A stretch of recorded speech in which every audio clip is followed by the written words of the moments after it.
Hey everybody, this is Tracy here with another edition of A View from Tracy's Point, and we are here with our update to the R. Kelly trial that is going on in the Eastern District of New York. You guys know he's been charged with racketeering and giving people the herpes. And so it is now day 10 of the trial. And right now I am going over the testimony from Ariel, which actually took place last Monday, Tuesday, and Wednesday.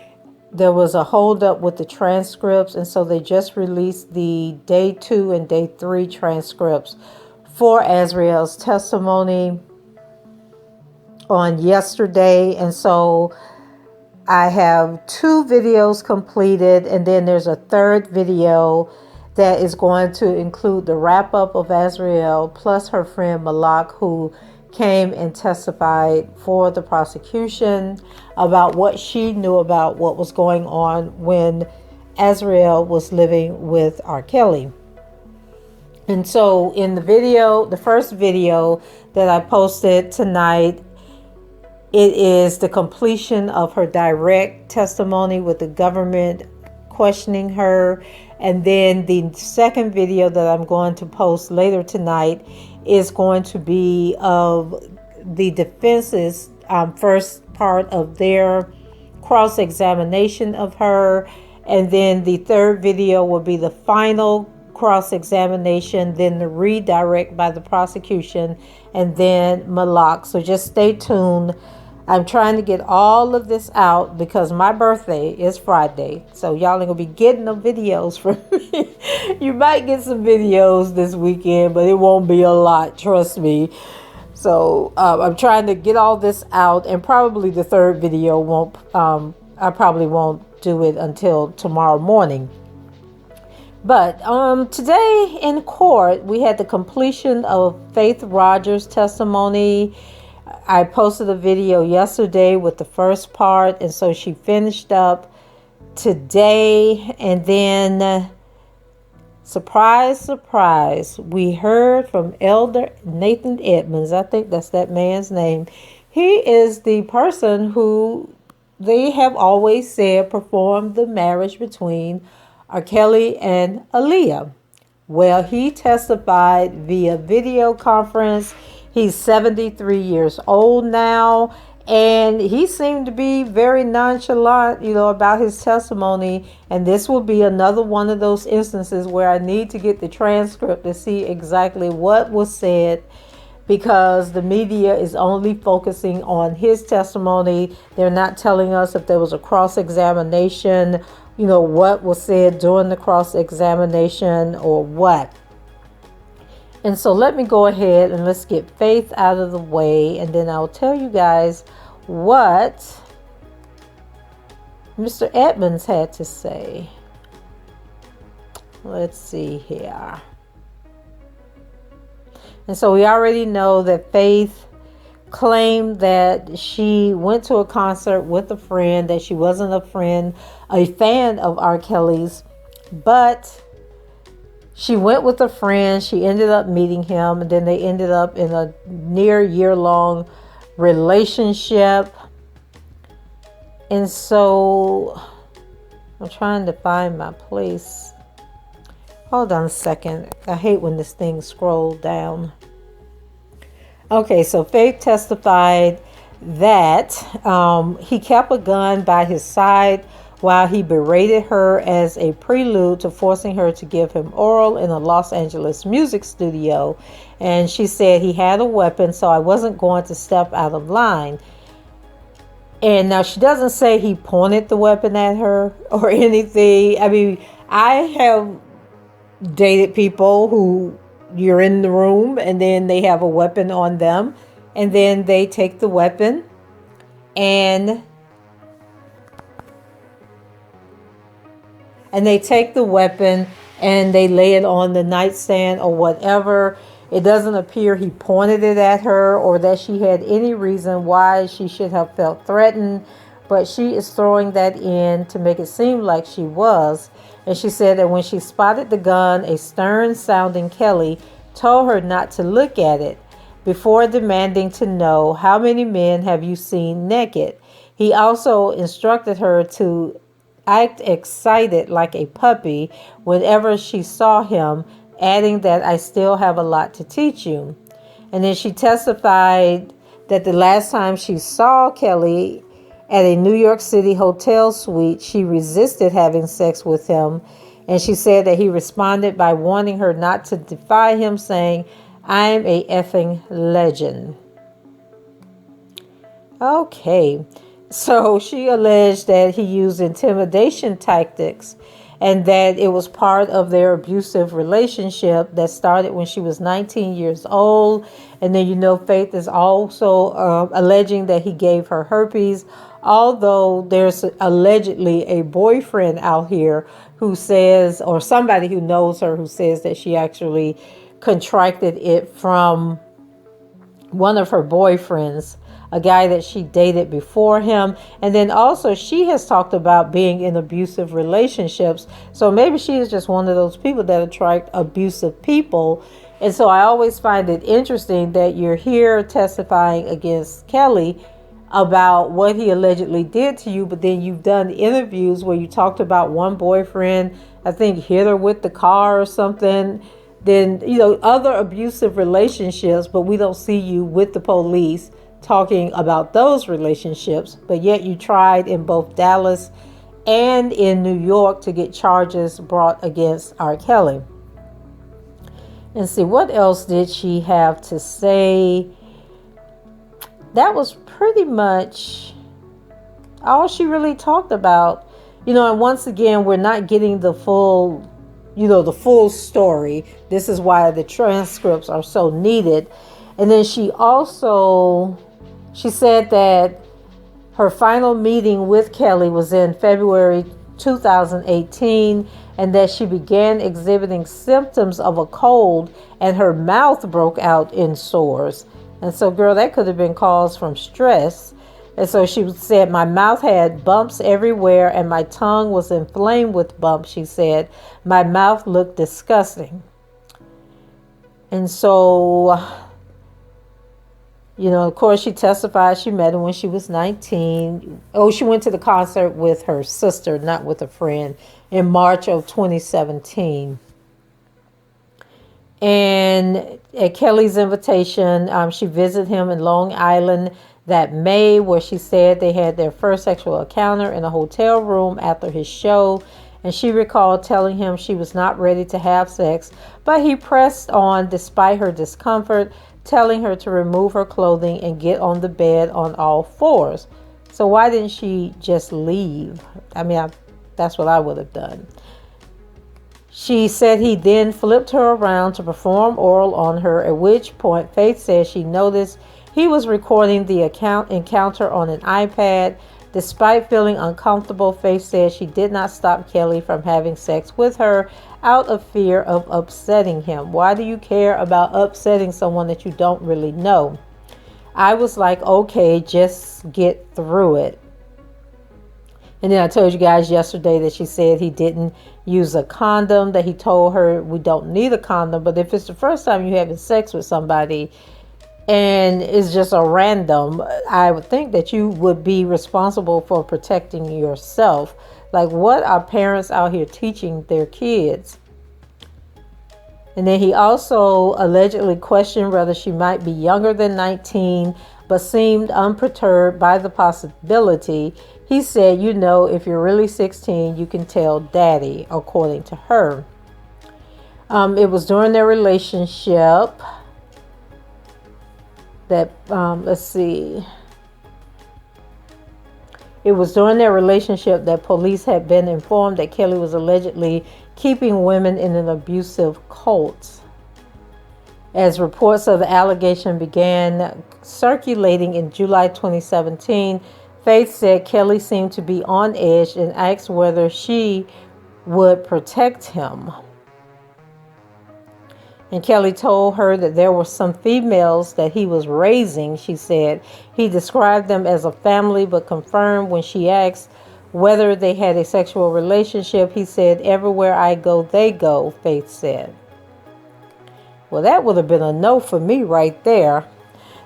But she continued to travel to visit him on the road over the coming months, saying he was extremely controlling, at times not allowing her to use the bathroom for hours on end. In Los Angeles in January 2018, Faith said he made her strip naked and then questioned her on her sexual history while he sat in a chair with a gun beside him. He then allegedly made her give him oral. The next month, she visited him in Miami and said Kelly again tried to have sex with her despite her discomfort. She clenched her body so he could not fully penetrate her, she said, which pissed him off. He finally gave up and began masturbating at high speed while watching videos of sexual encounters with his other girlfriends on his iPad. So what more do you need to get your butt up and leave? Like, what is wrong with these women? Like, oh my God, this is crazy. And so they say that, that Kelly has betrayed little visible emotion during the trial, but at the mention of the masturbation incident, he put his hand over his face for several moments, seemingly embarrassed. Okay. And then they talk about that on another point on Wednesday, a video of Faith and Kelly during an alleged non-sexual encounter was played for the jury, which included audio of one of his songs. Kelly could be seen bopping his head to the beat of his own music and at one point wiggled his fingers as if playing a piano. Faith began pursuing legal action after she tested positive for herpes, and she later appeared in the docuseries Surviving R. Kelly. While in New York for the premiere in January 2019, Faith said she was contacted by a woman employee of Kelly who said she wanted to discuss some files she had. They met up at Applebee's, Faith said, where the woman told her she was just trying to figure out who's telling the truth and who's lying about the allegations against Kelly. There, the employee showed Faith a file on her, which included nude photos Kelly had allegedly taken of her. If Faith moved forward with the documentary, she testified, the employee warned her Kelly would make the photos public. About a week after the docuseries began airing, Faith said she woke up to a flurry of messages. She found out a Facebook page titled Surviving Lies had publicly posted the same nude photos she'd been shown in her file. And I believe that was Cash Jones, and you guys know that Don Russell, who somehow finagled his way into Kelly's inner circle, is currently facing charges in connection with all this stuff that was going on with trying to stop the Surviving R. Kelly's premiere. Well, not the premiere, but they had like a viewing before it was going to air on Lifetime. And so there was like a lot of threats and phone calls that were made, but Kelly had nothing to do with it. It was all Don Russell, and he was working with this girl, Cash Jones, and they were the ones that were coming up with these schemes to try. I don't know why they thought that what they were doing was going to stop the docuseries from airing or to stop Faith from filing the lawsuit, but that was what they were thinking was going to happen, and it ended up just getting a lot of people in trouble and facing charges. And then Cash is also the cousin of Michael Williams, who was arrested for for setting a car on fire at a home that was rented by the Clarys. They tried to make it seem like it was Azriel's car, but it actually was a rental car that Angelo had rented, and I don't even believe it was their home where the fire took place. I believe it was like an Airbnb or a rental. So let's get on to the news of the day. And this was basically that the guy Nathan Edmonds, who's now 73 years old, was in court today. He was called as a witness, and not sure why they waited and had all these other people come up before bringing him on. Seemed like he would have came on following Demetrius Smith, but nonetheless he didn't. He came on, and it was through video conference, and so he was there to say that he was the one that performed the ceremony between R. Kelly and Aaliyah Hampton. And he said, "I didn't think it was anybody special. I didn't understand it at all." And he said that in his testimony, which took place over a video conference call, that he spoke after being subpoenaed and acknowledged that he did not especially want to be taken to stand. So according to the federal indictment, you guys know that they're stating that Kelly met Holton when she was 12 and began a relationship with her when she was still a young teen, although there's no proof that they ever had sex, but this is what they're alleging. Prosecutors alleged that he married her because he believed she was pregnant and that it would keep her from testifying against him, but then Demetrius Smith testified that Aaliyah was never pregnant. And so Kelly was previously charged with bribing an official in Illinois to get a fake ID for Holton. Well, not previously, he's currently charged with that. And the marriage license falsely listed her age as 18. Edmund was then called in to handle the ceremony. And so he said, "A friend of Mr. Kelly's, who was also a friend and associate of mine, asked me to do him a favor." Edmund recalled Kelly's friend Keith Williams knew Edmund because they both worked in real estate, Edmund said.